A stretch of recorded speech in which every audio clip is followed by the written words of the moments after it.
Today my topic is revisiting some select TED Talks on happiness and some insights. Our prime and ultimate goal of life is to be happy. But do we all know what happiness is? A nation like Bhutan measures the well-being of its citizens not with GDP but with GNH, gross national happiness. The fact is very interesting that the nation wants to know how happy its citizens are and just not how rich they are with material only. To begin with, I would like to say that according to WHO, World Health Organization, happiness is a complete state of physical, mental and emotional well-being. Here I have selected some TED Talks in taking care of those who are easy to fit into this talk, second, easy to explain and easy to categorize. Here we will treat happiness as an attitude. So we'll talk about this in three categories. First is cognitive, where our mind is connected. Second is affective, where our heart is connected, the way we feel about happiness. And third is habit, how we treat happiness in our day-to-day life. So first of all, let's have a look at some cognitive factors. The first is Mr. Bhatt. He talks about the neural pathways of happiness. He says that when the stimuli in the outside world changes, our level of happiness changes. What makes me happy today might not make me happy tomorrow. He says that our physical movements and better self-talk can lead us to more positive and happier life. He gives an example of one of his friends. He said that I had a friend who was by occupation an orator. And once he met an accident and left his speaking ability completely. He mailed me and asked me for some suggestions as I am a handwriting expert. I recommended him to write practicing figure 8. When you write figure 8 constantly, it improves your ability of speaking. You can become a very good speaker. After 25 days, the same friend mailed him back and said that thank you so much. I don't know how to thank you. I have got my speaking ability back by 95%. Then he says that better self-talk. When he wakes up in the morning, he starts a record player in his own voice and he meditates for 5 minutes. And there are some positive affirmations like, I'm going to have a great day today. I will meet someone very special today. I'm going to get higher raise in my job today, and etc. etc. He says that this better positive self-talks leads you gradually to a more positive and fulfilling day. And likewise, you go closer and closer to a happier life.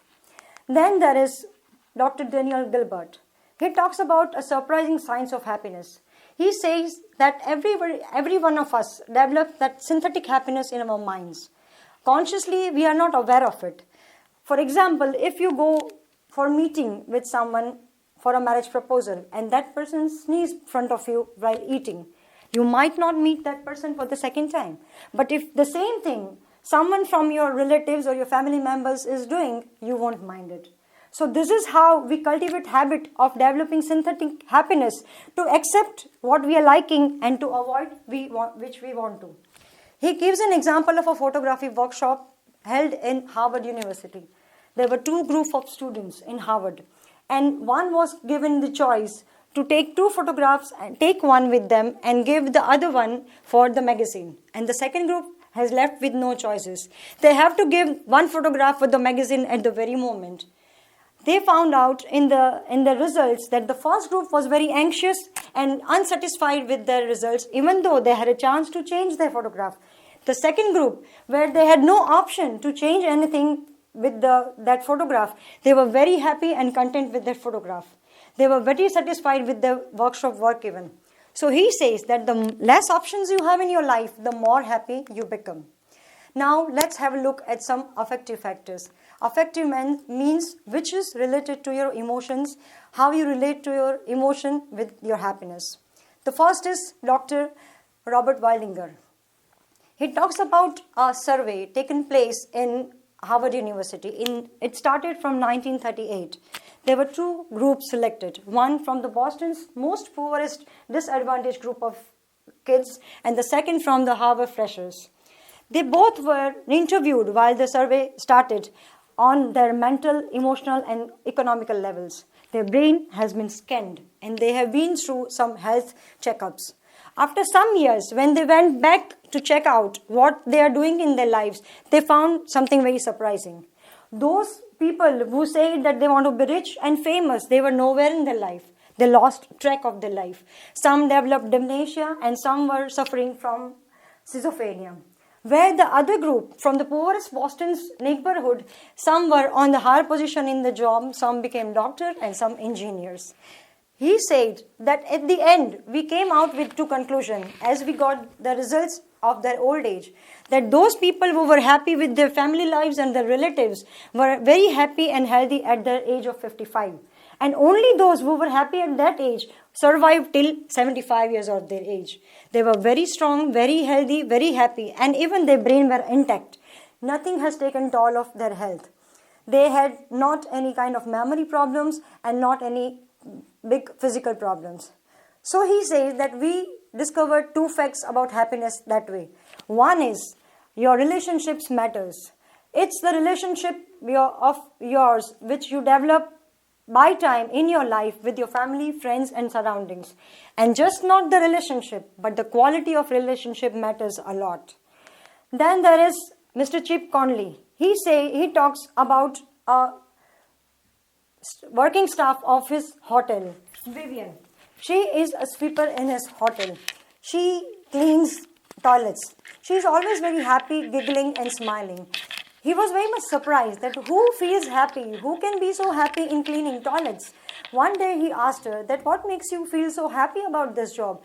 This is surprising. She said, sir, this is not the payment I get here and not even the kind of work I'm doing. It's the connections I have developed with people around here.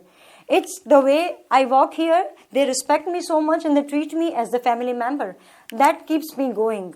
That motivates me to give my best every day and I don't even miss a day. Now, let's have a look at some habit factors. The first is David Steindl-Rast. He is a monk. He talks about gratitude. He says that when you are full of gratitude, you become happy. It's not the happy people who are grateful. It's the bunch of happy, grateful people who are always happy. When you are grateful for everything you are having, you become happy. And it's just not that you are being happy with whatever you have in your life. It's about valuing what is given to you in free, like air, water, sun, and even having a normal physical body. You have no disabilities. You are waking up in the morning, you are alive. You are seeing the next moment in your life. That is an opportunity for you to go along in your life and to do more best in your life. He gives a method to apply for a happier life, and that is stop, look, and go. He says that we rush into life. We should stop. We need to take a pause. Take a pause. Look around and check out what you were working for. You're already there and enjoy the moment. We run so fast in our life that we forget to enjoy our life. Then stop.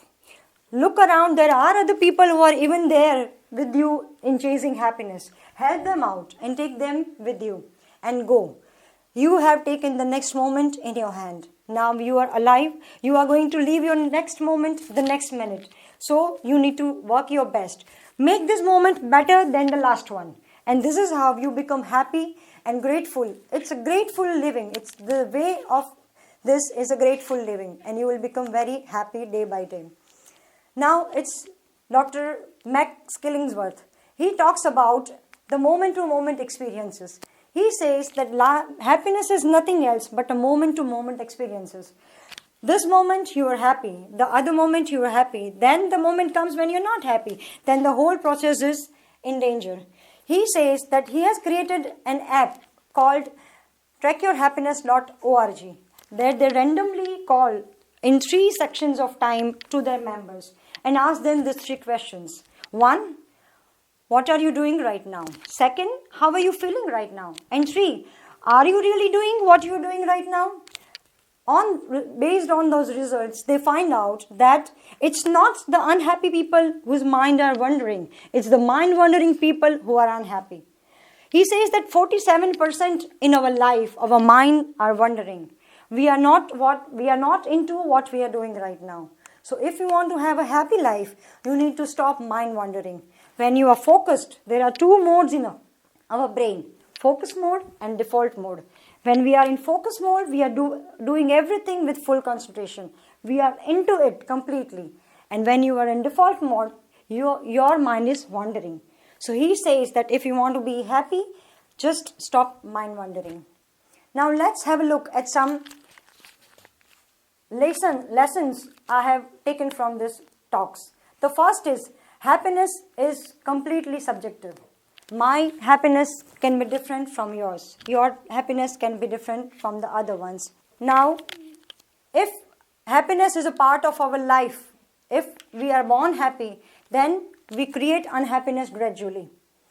We find out ways. Life is actually very straight. It's like walking on a straight path. We invite miseries. We invite troubles in our life by comparing ourselves with others and by competing with others. So we should stop doing that. Temporary problems can grow into unhappiness time by time. If I keep on thinking about what disadvantages I am having, what discomfort I am facing, day by day, even if it's a very short period of time feeling, day by day, if I keep on thinking about those negative terms, negative things, it will gradually lead me to an unhappy life. Then the gap between expectations and your real life draws you to become more unhappy. What I am living right now, what I have right now is my life. If I expect so much higher than that, it's okay, that working for better, trying to get something more better is okay. But wanting what you have is more important to be happy. You should have grateful feeling for what are you having right now than bridging the gap between the expectations and your real life. And past can take a very big toll on your happiness. If you were very happy in your past life and now you are struggling for survival even, or vice versa, if you had struggled in your past life and now you are having a luxurious life, if you keep on thinking about that life, you will not be happy right now, because right now in this moment you are not focused. You are thinking about something else. You are not in the moment. You are not grateful for what you are having right now. You can definitely work for more better life, but right now you need to be here. And long state of unhappiness can lead to anxiety, depression. If I'm constantly thinking about what I don't have, I'll constantly develop a habit of being unhappy. That unhappiness will eventually lead me to depressed life. I would really feel that as a mother, as a homemaker, I would like to do only one thing with my life, with happiness. That if I want my next generation to be happy, to be self-content and self-sufficient, I would definitely pass on this feeling of being self-content with whatever we have in our life. I would tell them that always be happy with what you have. Be grateful for what you are having right now, and then work onwards.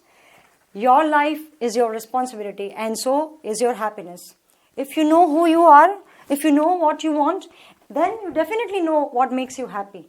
So work for it, because the one who can help you the best is yourself. And I would like to end with one quote which I like very much and inspired me a lot in my life, that the more you celebrate life, the life gives you more to celebrate. Thanks for listening. Stay happy, stay safe.